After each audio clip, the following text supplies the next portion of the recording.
Today on Real Talk. So, I mean, education is a really key issue. That's been an issue in America as well, just as it is here in the UK. The cost of education, the style of education as well. So that's why we felt it was a good idea to go to USA and do a program on this topic for the Real Talk editions over there in the US. One of the things that makes this program really unique is the fact that it was actually the MTA USA team that completely took over the program, from the directing and the camera work to the whole production side of it. You know, this was their show. So I urge the viewers to look at it from that perspective and see this as the first step in their journey in producing their own programs.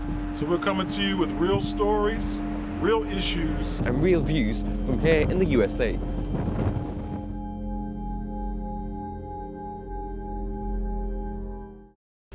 Real stories. Urban life in America is very diverse, fast-paced. You telling me the prayers of those people, those among our people, weren't accepted? Do you really want to monopolize salvation?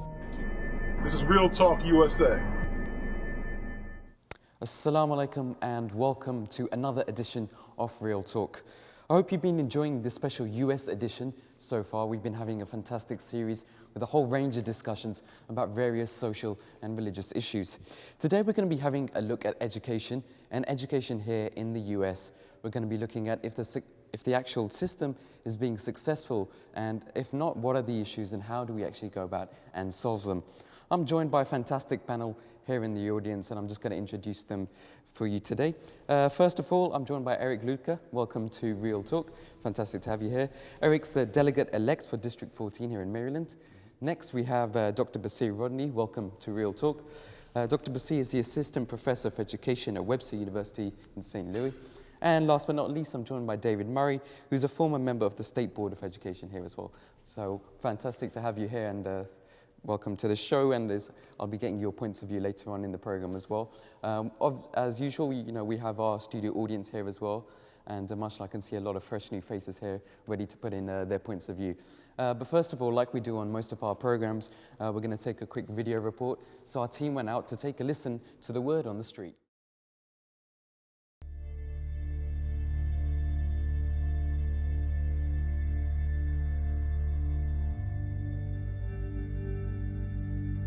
The U.S. education system is in a period of great reform. There is a great debate throughout this country regarding greater teacher accountability, standardized testing, and competing on a world standard. With almost 25% of U.S. students dropping out of high school, and that number as high as 40 to 50% in the Hispanic and African American populations, our Secretary of Education has called this a dropout crisis. What is it about our education system that makes turning out successful graduates so difficult?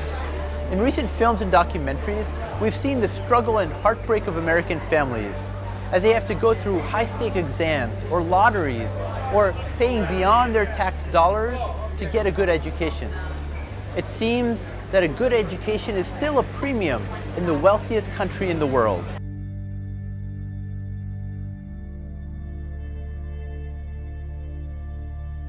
Much of the blame is being placed at the feet of teacher unions, unmotivated students and parents, as well as a bureaucratic school system.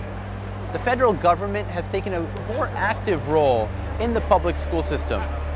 In 2001, the No Child Left Behind law was passed, and many state governments have enacted laws that link student performance to incentives for the teachers. So what does the public think about all this? Let's go and find out. No, I do not think the American education system is failing. Do I think it has shortcomings? Yes, of course.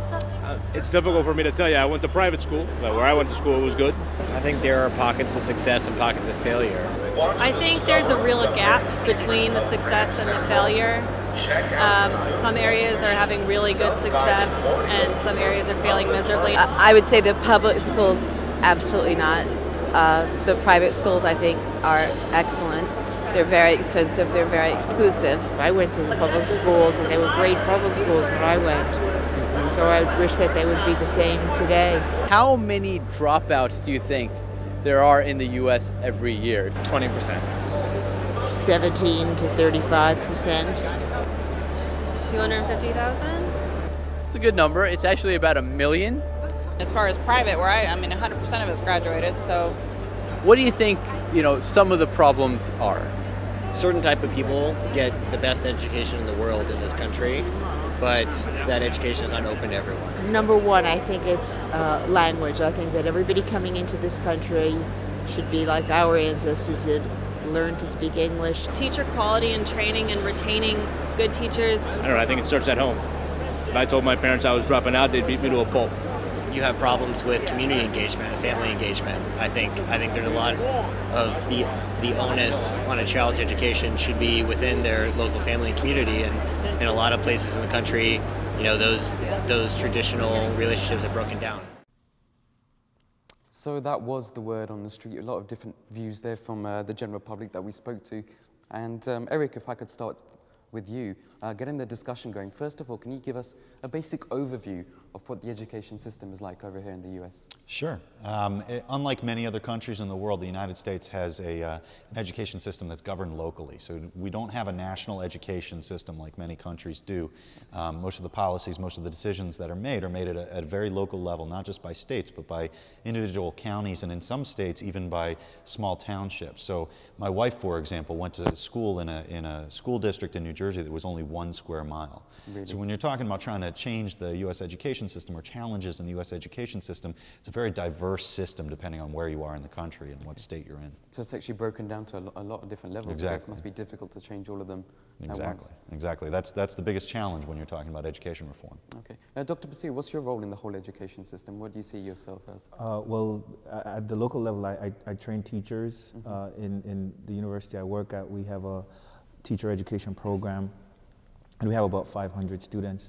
I actually work in the area of educational technology. So I teach teachers how to use innovative and new technologies in their teaching, and also how to design instruction around modern methods and tools. Okay, and looking at the whole sort of education system as a whole here in the US, how do you value it? Do you think it's pretty good, or do you think it has its flaws? I think the system, we have to see it in a multifaceted way. So when we're talking about public schools, there's a lot of diversity. So we have some schools who are doing extraordinarily well, and then we have some schools that are not doing so well. They're not serving the needs. And so when I think about it as a mixed bag. I'm appreciative for the fact that we have schools that are doing extraordinarily well, but I'm also sensitive to the fact that we have those that are not really succeeding and need to change. Okay, David, turning to you, you're a student at the moment as well. How do you find schools and schooling over here? Yeah, I definitely agree. There are very successful schools and schools that aren't doing so well. I recently graduated from our K-12 public system, and now I'm at a public university in the state of Maryland. So I definitely do agree with being able to make decisions locally, being able to change things on a small scale, getting involved in your community, because the United States is a very diverse place, and what works in one area may not work in another. So I truly believe in that, and I think that we have to build things from the ground up, because there are areas that are doing well, but we really do need to hone in on the areas that aren't doing so well right now. Okay, and just give us a bit of background. How did you get onto the State Board of Education, and what was your experience when you were there? Yeah, I served as a student member on the State Board of Education, and all the student governments in Maryland come together every year, and they have the right in law to elect 2 finalists whose names go to the governor of Maryland, and he actually has the responsibility to select one person that serves a 1-year term on the State Board of Education as a voting student member while they're a high school senior. Eric, I mean, what we're hearing is that there's a fantastic education system here, but at the same time, there are commentators who are pushing for reform. So why is that? Are there certain failings? Well, you need to recognize that within the public system, you have schools that are incredible schools, that compete with the best schools in the world. But there are a lot of flaws in the system as well. We have many children here in the United States who drop out before they get a high school degree. Right. We have an achievement gap between white and Asian students who tend to perform better in school, and black and Hispanic students who tend to perform not so well. And we have a huge challenge with an increasing population of immigrants coming to the United States, many of whom don't speak English as a first language. And so they're coming in classrooms where English is the language of instruction, and the schools are having to adapt and figure out how to make sure that those students aren't left behind. So even though we have schools that are being very successful, we have huge national challenges that we're having to deal with. And I actually understand that you're a teacher as well, or are you currently teaching, or have you finished? Yeah, I teach middle school history, and I teach in a school that's sort of ground zero for the type of education reform issues we're talking about. Right. Half of our students live in poverty, 90% of them are students of color, more than half of them originally came from another country. So, the school I teach in is the type of school where we're confronting our biggest challenges and having to learn to adapt our system to the needs of our kids. Okay, Dr. Basit, is that something that's happening all over the U.S. or is it in? Yes, absolutely. What we're facing across the nation is that there's a very high dropout rate. We have maybe a third of our students who are struggling to stay in school and are not succeeding. Especially when you look at the urban populations, you look at African Americans and Hispanics, you're talking maybe 40 to 50%. Some of the statistics tell us are dropping out. They're not staying and they're not succeeding. So in general, we see this as a nation as a crisis. And so in that context, you're seeing a lot of efforts to try to deal with that from testing and accountability issues and those kinds of things. Okay, well, we've got a small audience here as well, so I want to get their points of view in the discussion as well. Turning to you guys, looking at the whole education system here in the US, what are the advantages and what are maybe some of the disadvantages and areas that we need to improve? Can we have a point of view over there? Yeah, please. Yes, definitely. Well, I'll give you my example here that I moved here from Pakistan when I was about 14 years old. So I went to high school here and I did my undergrad here. High school was much better experience as far as the level of education goes, but then when I went to community college and 4-year school after that, a whole different experience. I had to work full time. Cost was a huge issue, so I had to pretty much pay for my education. I still ended up with a lot of loans. So as far as where I am financially right now, it pays off, but there are areas of opportunities that can help out. Okay, I want to get some more points of view, just generally the whole sort of education system. What do you think? Assalamu alaikum. I'm currently at a community college as well. Mostly just the opportunities. There's numerous and endless opportunities. I mean, at any age you see people of all ages actually at school getting their education. And then the just vast majority of what we have available, internships, the National Institutes of Health, any fields, government-supported agencies. So you think there's actually quite a lot there for students? Yeah, there's a lot to do. What about on this side? Yeah, go on, what would you like to add in? In general, I think one of the positive things that panelists mentioned earlier was the diversity in the United States, and I think that's a very positive thing that you could learn a lot from in itself. So when you go to school, you learn about people of different races, different cultures, and you can learn from them directly.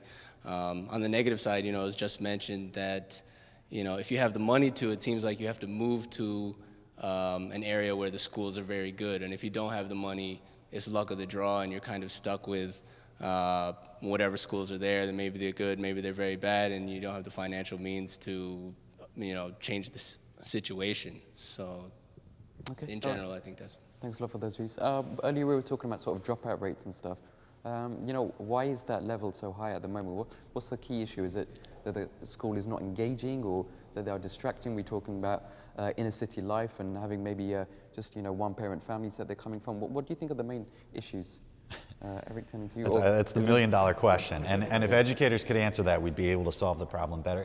There are a lot of issues. I mean, part of it is, with some of the students I've taught who've dropped out in high school, it's simply their parents need them to help work to help make sure there's enough money to feed their families, And when you're in a situation like that, education becomes secondary. Right. And what this gentleman here was saying is absolutely true. We have a situation where many of the kids are showing up to school unprepared to learn. And it's not through any fault of their own necessarily, but if they're not getting enough food at home and they're coming in hungry, they're not going to be ready to learn. If they're going home at night and there are 15 people living in their house, that they're not going to be ready to learn necessarily because they want to have a quiet place to sit down and do homework. So, in addition to education reform and fixing the schools, we do need to be talking about ways to try to solve wider problems in society and provide health care better and provide food better to people who need it. We as a country don't do a good enough job with that. Right, okay. Dr. C, what do you think? How would you respond? Well, definitely, we know, what are some of the indicators of likely dropouts, and a lot of that has to do with class. A lot of it has to do with poverty, with access, with whether or not the first generation finished high school themselves, you know? So we're dealing with a lot of those issues at the social level. But I think another thing that makes our system peculiar is that in the United States, we believe that it is the right of everyone to go to secondary school. And since we're a wealthy country, we advocate for it, and there's a sense in which we pay for it, right? So what that means is, unlike many other places, there's no sifting. You don't take an exam coming out of elementary school to go to high school.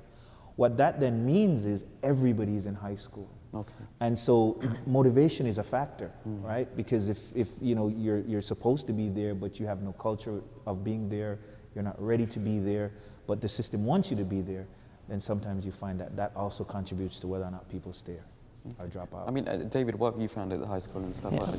Are people dropping out because they're not interested, they're not motivated? I think that's a lot of it. I do think a lot of students drop out, not just because they're not interested, but because they don't see the relevance of what they're studying. They don't see how that's going to apply to really anything that they're interested in doing in their future. But another thing that I think is a problem is that in Maryland and I suspect many other states, you're allowed to drop out at 16 years old, and most students graduate from high school at 18. Okay. So what we're saying is that the expectation is not really for all of you to go through, or else we would ask that you have to be 18 in order to drop out. So I think that's a huge problem. We're allowing students to do so. In the states that do have laws at, say, 18 years old, there are many exceptions, whether you need to work for your family, whatever the case may be, and I think that raising the dropout age is a huge thing. I mean, one thing you touched upon there about is relevance of education. How do we make education relevant to people and show them that it's important to just be educated about general things in life? Well, one of our challenges in the United States is, I can answer the how question, but I think a part of our challenge too is, in our society, we value people who work their way through school, right? So it's not uncommon, for example, to have somebody who is going to high school and working at the local McDonald's. And that's okay in the United States. In fact, if you're 16, you can get a driver's license and get that job, and sometimes your family is proud of that, and that's what they want to see you do. But of course, that gives you a whole different series of responsibilities that might not be school-centered. So I think a part of the how problem is what some school districts do. They have co-op programs. So in the last 2 years of high school, they'll say something like, well, you could work half-time and then get some of your credits half-time, and that life experience counts as well. So there's some strategies that we can use because of our individual nature to increase that rate. The other thing too, that even though the dropout rate is high, we have a system for remediation. And so you have some people who will go and get their GED, and that's a kind of school leavers program afterwards, right? Okay. So there are opportunities because there are so many other distractions as well in our society. Okay. Eric, what kind of programs are there in place to make teaching and education more relevant to youngsters? You know, I think the biggest challenge with that has to do with the education schools and the sort of work that our universities do. It's incumbent on teachers to make it real to kids. And I teach a subject that a lot of kids don't find relevant to their lives. I mean, I teach to my sixth graders, I teach ancient history. I mean, these are things that happened thousands of years ago. And it's really a part of the skill of teaching, making sure that students feel like they're getting something out of it that's relevant to them and to them personally and to what their life is like. So that's a matter of training and of our education schools working to make sure teachers are ready to deal with that and not just stand at the front of the room and lecture. I mean, that old model of teaching is a model of teaching that doesn't work for the broad base of students we have in the United States. Okay, so I mean, if the actual style of teaching needs to change, how are we going to do that? Well, it is changing, partially because the education schools have done a good job at moving it in the right direction. But you know, one of the biggest things I think that we have to change is working with our teachers in order to train them, prepare them to work with diverse groups of students. Because we still in the United States, even though in Montgomery County, for example, where I teach, we are a majority minority school system. More than half of our students are members of a minority group, and it's a diverse set of minority groups, but the vast majority of our teaching force is still white. And they come from a different background. They usually come from a wealthier background than a lot of our students. They're not necessarily prepared to deal with students of different backgrounds. And so the education schools really need to push that as a major part, a major component of teacher training. Okay. Dr. Bashir, is that something that you think is actually in progress at the moment? Are people progressing and changing? Yeah, I think you're seeing a lot of that. You're also seeing, though, technology as a big driver. I think a part of what technology has done is that it has opened up the potential for schools to change in a way that we weren't thinking of before. Right. But things with technology as well, teachers seem to always, blame it for everything. In terms of poor English, their kids are going online all the time, they're playing video games. So you're actually saying technology has helped education? Well, I think what it has done is that it has helped to provide space for differentiation. Okay. And if what we're talking about is each individual learner learning at their own pace, which I think is a part of why people think of school as irrelevant, right? We're trying to teach a whole group of students, and my challenges are a little different than that other guys. So technology allows us an opportunity to speak to each and every student's need. Now, as Eric rightly said, a part of what we're struggling with schools of education is how do you do that effectively and still maintain interest and not become so overwhelmed by all of the things you have to do that you don't do it well. Right? So I think training is still a very big part, and professional development is a huge. Okay, let's get some more points of view from the audience. We've been having a discussion so far. What do you think are the important points that have been coming out from this? What are the roles of technology? What are the roles of teachers and actually engaging students in schools? Let's get some points of view from over there. Basically, I had the opposite experience. I came from Europe, and European education seems to be the pinnacle of education, and I believe it still is. It was more than a decade ago when I was in school there, but when I came here to the States, I went to a high school for 1 year, and to me it was a culture shock, first of all, and then also it felt like I was almost back 5 or 6 grades, and so it was a very different environment. And I think the school environment in general, that's basically the students' social life, because that's where they spend most of the time, whereas we spend most of our time at work, right? So that's basically their social platform. And I think it's just because of the current media and current exposure that they're getting, whether it's from movies, TV shows, music, pro sports, sports in general, or video games, it all comes out on that platform. And they're so preoccupied with things that they don't need to worry about, or that are not going to get them very far in life, that I think education is not even a secondary thing for them. Okay. All right. I think it's a lot further down the road. Okay. Let's get some more points. The gentleman in front of you, if you'd like to just. Well, for myself, I came from Pakistan, and I was doing my undergrad over there. And I came here and I started kind of all over again. So it was, for me, it was a very nice change to begin with. One thing I would like to mention is that it was kind of a lot easier for me to get started here, because back there, you have to kind of memorize all the curriculum for the whole year and be prepared to write a paper or exam at the end of the year. But here it's like kind of breaking down into a semester system. So it's like easier to understand and hold on to the, whatever you learn during the education. Okay, all right. Jazakallah, thanks for those views. One of the gentlemen picked up on assessment and exams and things like that as well. I wanted to pick up on that. Some people say that, our kids are being examined too much. They have too many tests. They're under too much pressure. They're constantly revising, and that it's not healthy for them, and that we shouldn't be educating our students in this way. So I'd like to get the panel's perspective on that. What do you think? Would you agree? David, you're in as a student at the moment. What do you think? Are there too many exams? There are a lot of tests. There are so many different types of tests. There are tests that are mandated on state and national levels, but then there are also tests that you just need to take to get into college or other things. I think there are a lot of them, but I think they're really important. I think that they're important to assess where individual students are, but also to see how different demographic groups are doing, how different schools are doing, different areas.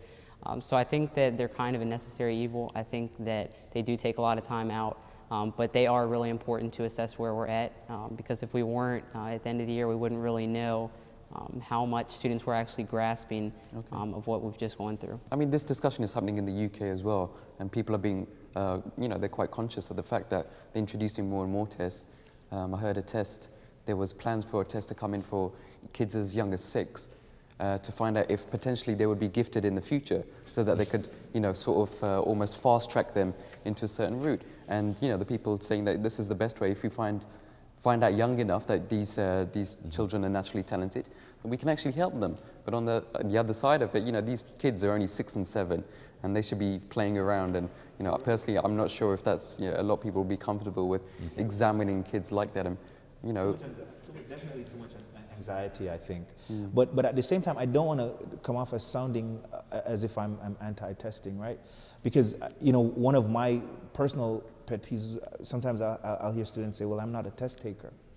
And so I'll ask my students, who happen to be mostly teachers, so well, is it possible for you to dislike something and then teach a group of students how to succeed at it? So you don't like the tests, right? And you're not a test taker and you wish they would all go away, but you have a battery of students who need to show gains on these tests. So there's a part of me that thinks that as an establishment, as educators, we need to go through some soul searching as well. Oftentimes, especially if you go to lots of our schools of education, we don't like to give exams because our students complain so much. Right. But these are students who will be testing other kids in 2 years or a year when they graduate. So I feel like there's some hypocrisy there that we have to deal with on our own too. All right, I understand. Just looking at this whole sort of culture of testing as well, I mean, there's going to be a lot of people watching who are students at this time. And are there any sort of practical tips you could give for to deal with stress, maybe, the pressure of tests, and what's the best way of dealing with that?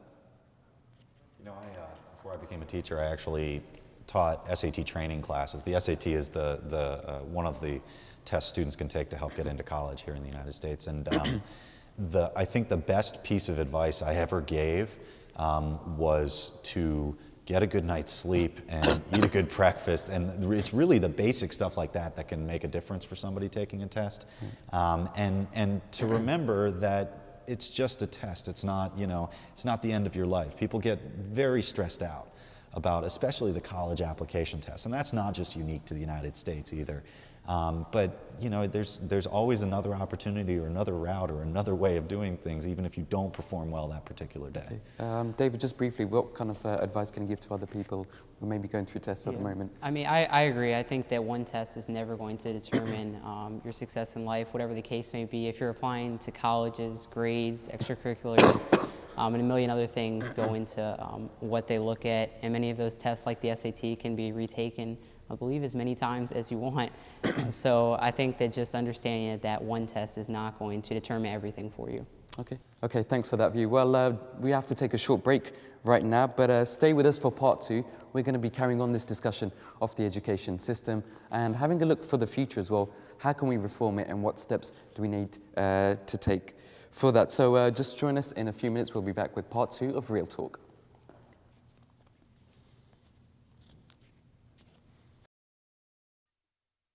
The Review of Religions is one of the longest-running religious magazines. In print since 1902, it continues to play an important role in presenting the noble teachings of Islam, reflecting its rational, harmonious, and inspiring nature.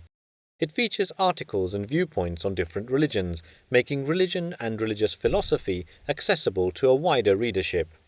The Review of Religions was founded by Hazrat Mirza Ghulam Ahmad, peace be upon him, who claimed on the basis of divine revelation that he was the promised Messiah and Mahdi, whose advent had been foretold by the Holy Prophet of Islam, peace and blessings of Allah be upon him, and by the scriptures of other faiths. The annual subscription of this unique and enlightening magazine is just £15 per year, or $30. To receive your copy of the Review of Religions, visit our website at www.reviewofreligions.org, where you can browse past issues and subscribe online, or contact us by email to info@reviewofreligions.org. The Review of Religions, a unique magazine of religious thought.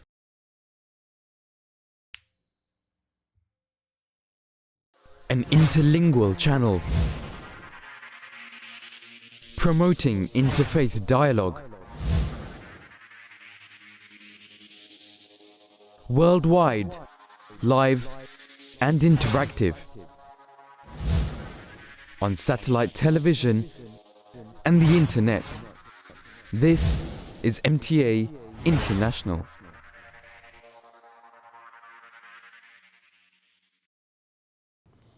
Welcome back to part 2 of this edition of Real Talk. Today we're looking at education here in the US.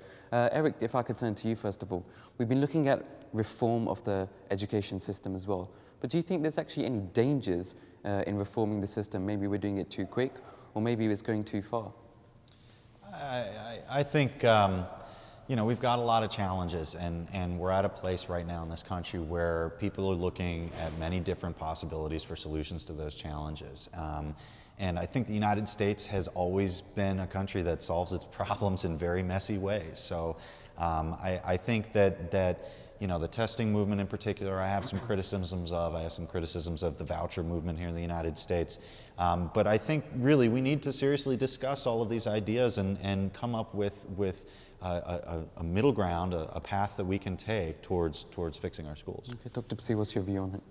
I agree. I don't think we're going fast enough, but I think we need a balance of the local and national federal policies as well. What we know about education in the United States so far is that some of its greatest challenges have been dealt with pressure from local groups, local people, and also with strong federal mandates. You know, and I think about the 1954 Brown versus Board desegregation decision that was in part very strong local pressure and advocacy, but also the fact that the courts took a position on the fact that schools should be desegregated. So do you think actually the reformation of school systems started since back then, and it's...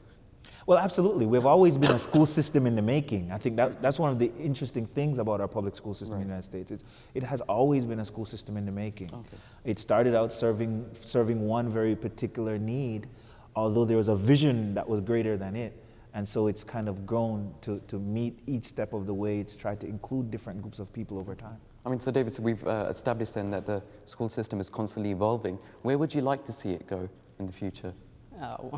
I'm not sure exactly where I'd like to see it go, but I think that there are a lot of components of it, whether we're just talking about parents and families being involved in their child's education, taking ownership of it, whether it's just as a country prioritizing it, so that everyone is clear that education is a very important thing, so that students are actually aware of why it's so important, of what it's going to mean, the impact of on their life, and just trying to recruit quality people into the teaching profession. We talk so much about education, but not a whole lot of people grow up wanting to be teachers. It's not a glamorous profession.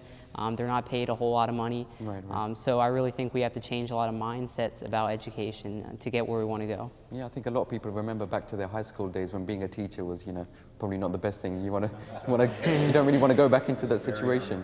Yeah, but you know, is the classroom situation changing these days? Are we still talking about getting basic discipline in classrooms as well? Well, I mean, that's a constant with teaching.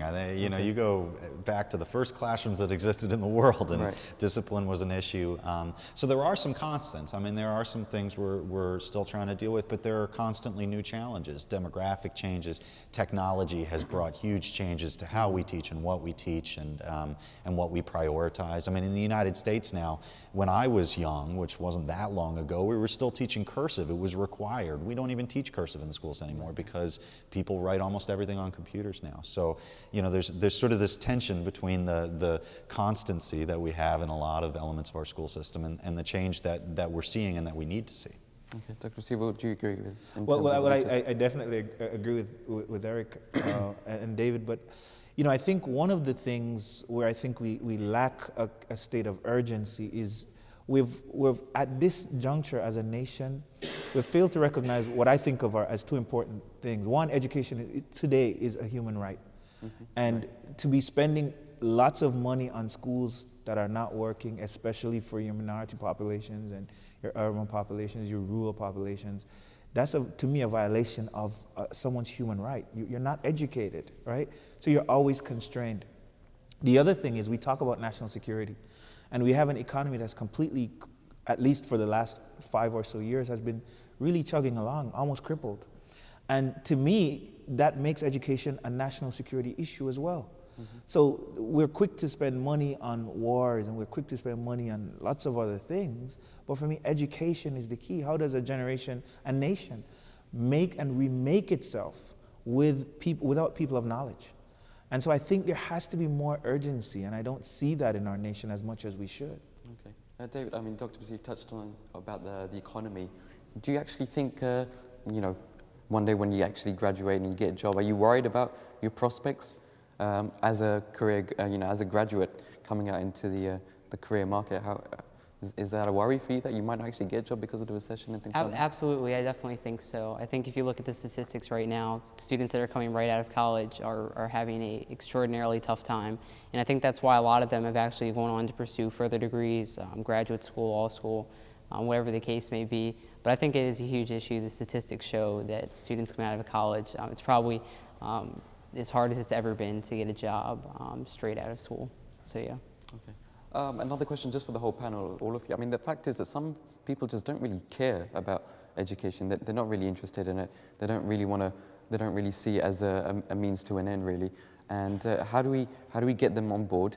And how do we actually stop them being maybe a bad example to other people? Because what we find is in some classrooms, there's only one potential person who's causing trouble, and other people maybe they're watching at home right now, there's students, they're in classrooms, they know that they want to learn, but you know, there's this person who's always causing problems for me, and how can they deal with that, and how can they, because before we were talking about sort of the behavior in class and discipline, I think that's linked to that as well. How can we get around issues like that, and are we tackling that enough?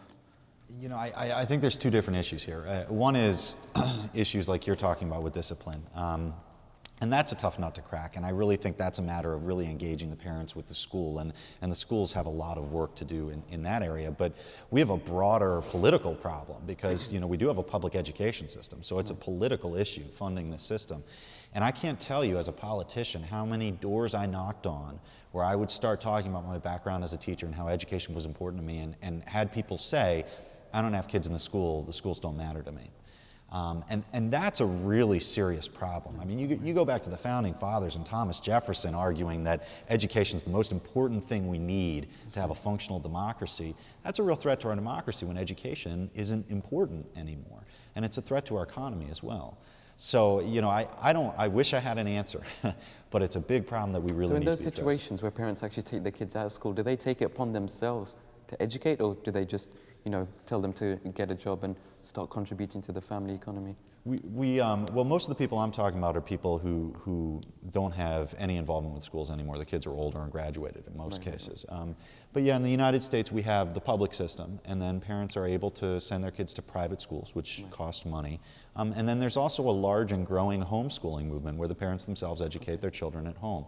And so you've got a patchwork education system in a lot of ways. Dr. Basi, what's your views on home education and interesting question. Well, you know, when it comes to education, I'm a big advocate of diversity in the system and choice. So for me, home education is critical, especially for families that feel that the school is not serving their needs. And I liken it to this, right? The state takes your money. So they take our property taxes and they say, well, we can educate your children. If you fail in that, then you should naturally give me an out. Okay. So for me, an out would be, you know, a voucher program. Or I educate my child and you give me the cash, right? But I don't have because I think that's a part of what we have in a democratic society. We have choice, and to deny people the choice, especially when you're not providing an alternative. But with homeschooling, the problem is you're taking kids out of a social environment. Right. You know, they're not having that interaction with other school kids as well, so that's got to be a huge issue. Well, that's not always true anymore, and I'll give some examples. One of the things that's emerging is the virtual school, and across the United States now, we have virtual schools that are basically online schools, and many of them are hybrids. So what school districts do is you attend a virtual school maybe 2 days a week, where you go to you attend an actual school maybe 2 days a week, and in the other 3 days you go virtually online. So they watch the curriculum, you're going through a regular curriculum, yes, with your parents at home, but those other 2 days you're getting your socialization with your classmates, with a teacher, those kinds of things. And we also know, by the way, that when you look at a lot of the statistics, it is not true that homeschool children are actually antisocial. Okay. In many cases, they're actually quite more social because they come from a situation in which they're highly valued, their voices are heard. Right. So in some cases, they're actually quite precocious. They're quite adult. Interesting. Okay.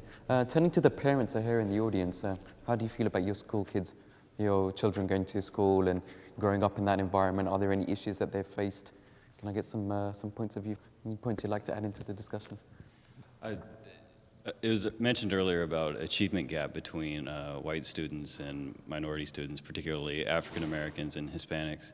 One thing I've noticed is that other minority groups, particularly Asians, seem to do very well in school. And I'd kind of like to ask the panel well, what is the reason for that? And is there a lesson that can be learned to apply to other minority groups that seem to be struggling?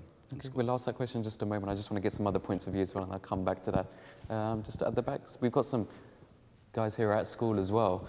What kind of pressures are you facing, and what kind of difficulties do you have at school? Let's get some points of view. I think the pressures that we face is like expectations of getting high grades and not like doing bad in school. Is that from your parents? You get that pressure? Yeah. All right. Okay. Coming back to earlier to this gentleman's question about some groups of people actually do better in school, and why is that? And so can I get the panel's point of view on that? Dr. Basir? Well, we do recognize, we know that in the United States we have a interesting achievement gap across some ethnic groups.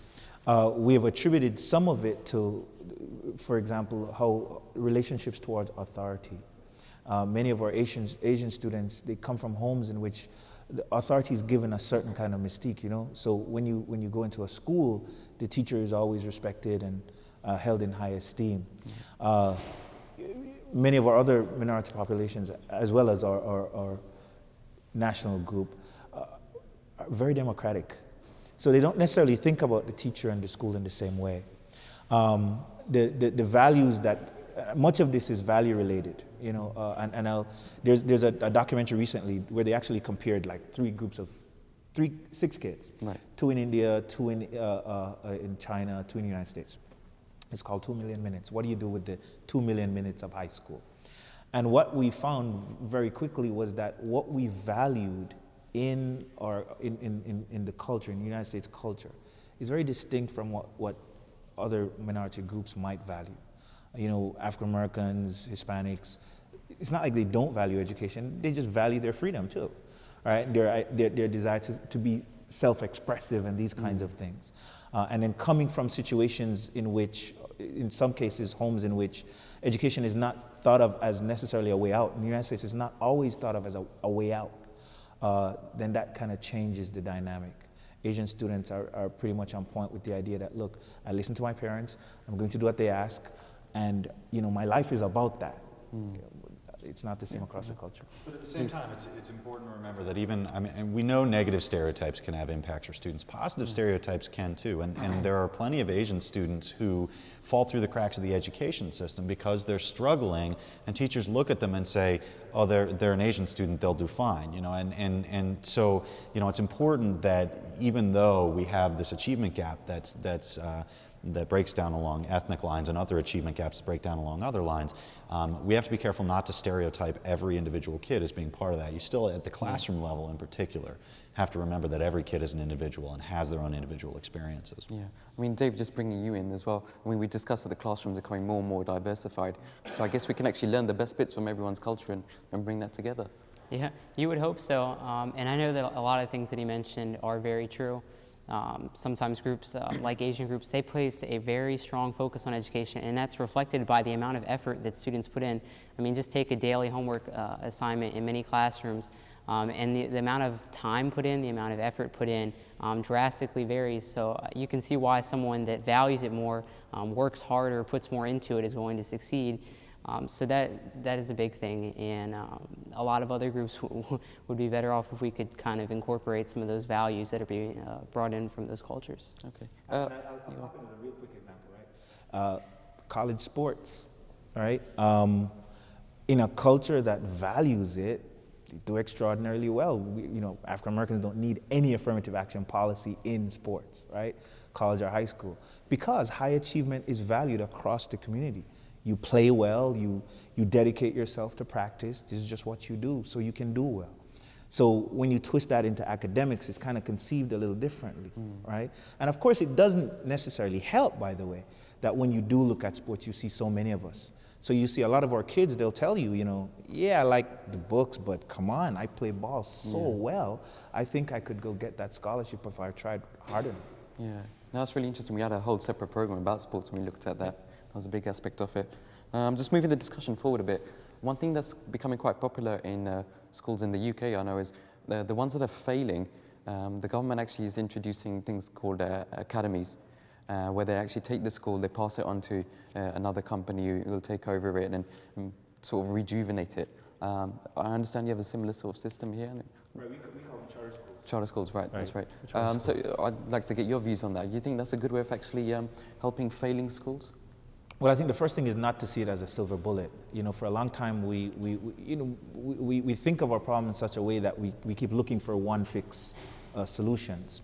And I think we've done that to an extent with charter schools. What we're discovering now is that they're not necessarily doing any much better than the local public school. They have some of the exact same challenges. They've dealt with those challenges differently. My biggest worry for them is that they've become a tool with which we validate segregation. So if you look at many charter schools across our nation today, we've kind of reversed Brown versus Board, which said that schools should be desegregated because many charter schools are Black and Hispanic. And we have almost said that it's okay because, this company said we're going to set up this school and we're going to help these families, and everybody just kind of said, well, okay, fine, you do it because we can't do it.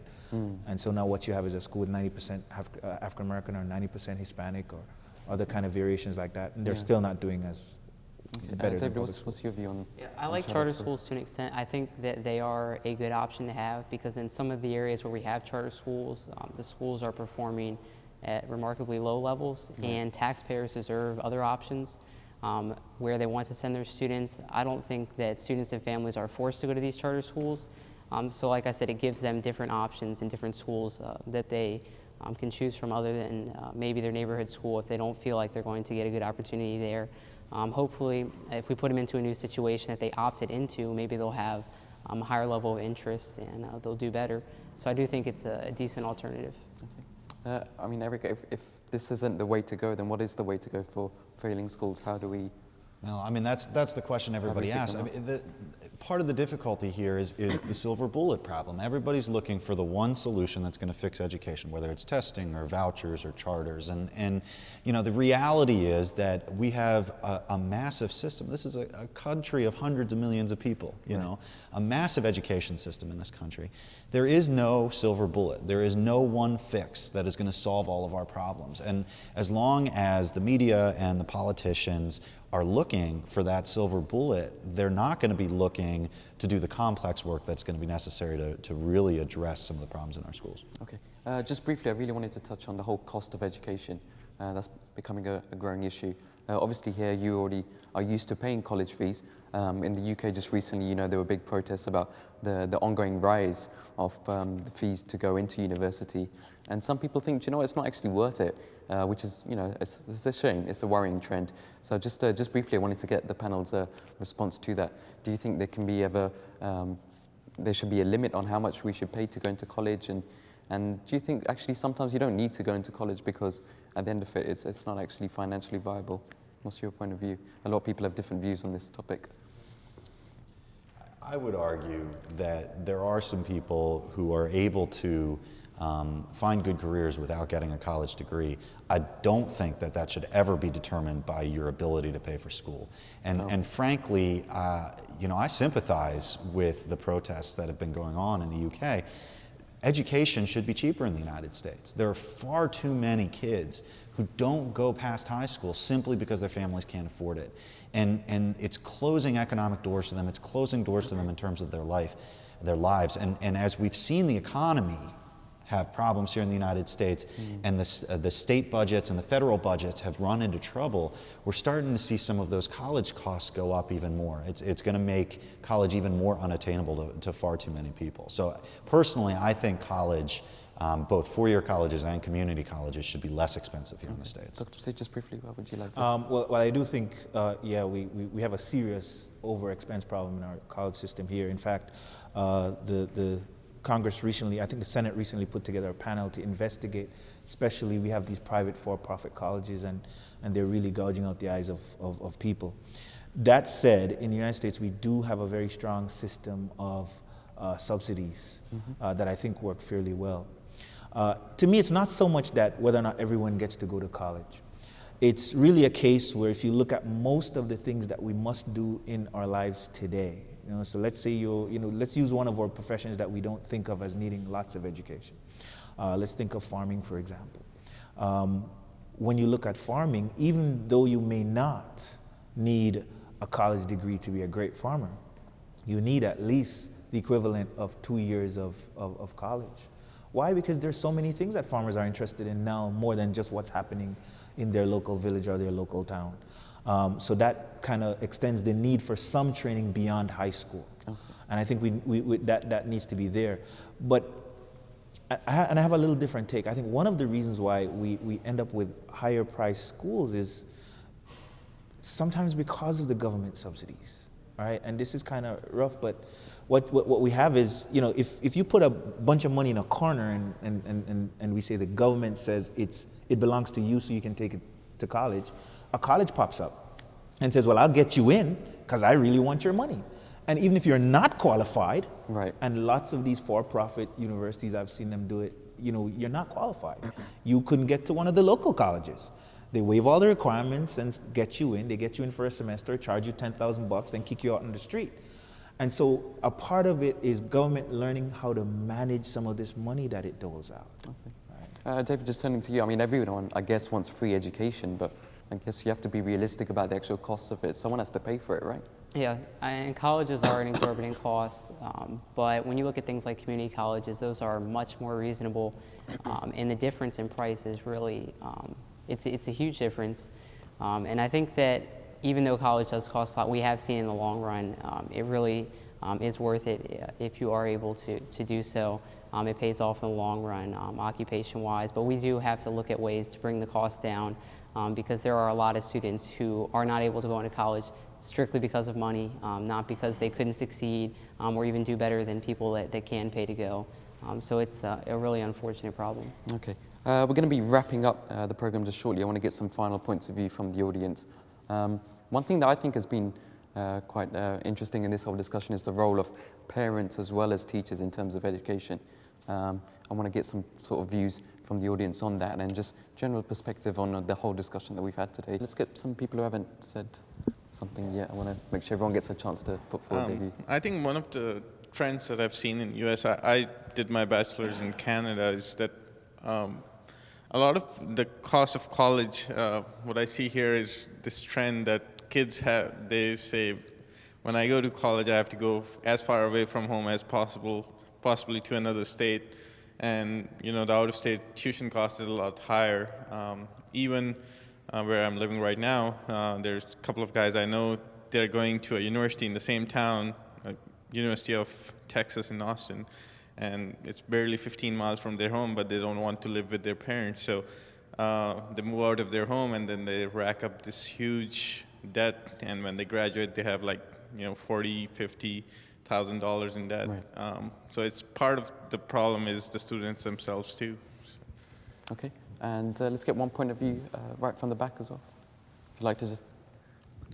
I think throughout the discussion, I think 2 points that were very apparent. You definitely have to have motivated students to get an education, and you have to have motivated parents. So those are two main points that I thought, definitely there needs to be a cultural change or something to move on. Fantastic. Thanks to everyone in the audience as well. Very, very briefly, what would be your final remarks from the panel here in terms of the discussion we've had today? What would you like to leave our viewers with? Final comment. Well, in the interest of a politician in a democracy, I'm glad to hear that people have different opinions about different things, and you know, it's a complex issue and a difficult issue, and it's a conversation that we need to continue both in the United States and around the world, because we all share the problem of trying to find ways to make sure that our kids lead better lives than we led ourselves. Okay, all right. Dr. Steve, just very briefly. Well, I think from my perspective, I always think that our school system will evolve or become radically changed if more people are involved in its growth and in its development. And I think the fact that we can have this discussion is very good, but I always advocate, you know, I ask my students who want to be teachers, how many of you have ever been to a school board meeting? How many have visited your local school board, just sat around, listened to what they were talking about? And I would leave the audience with the same charge. Become interested in education, because it's not only for your kids and for yourself, but it's for your neighbors as well, for the entire nation. And in a society as open as this one, we need people who are active and engaged.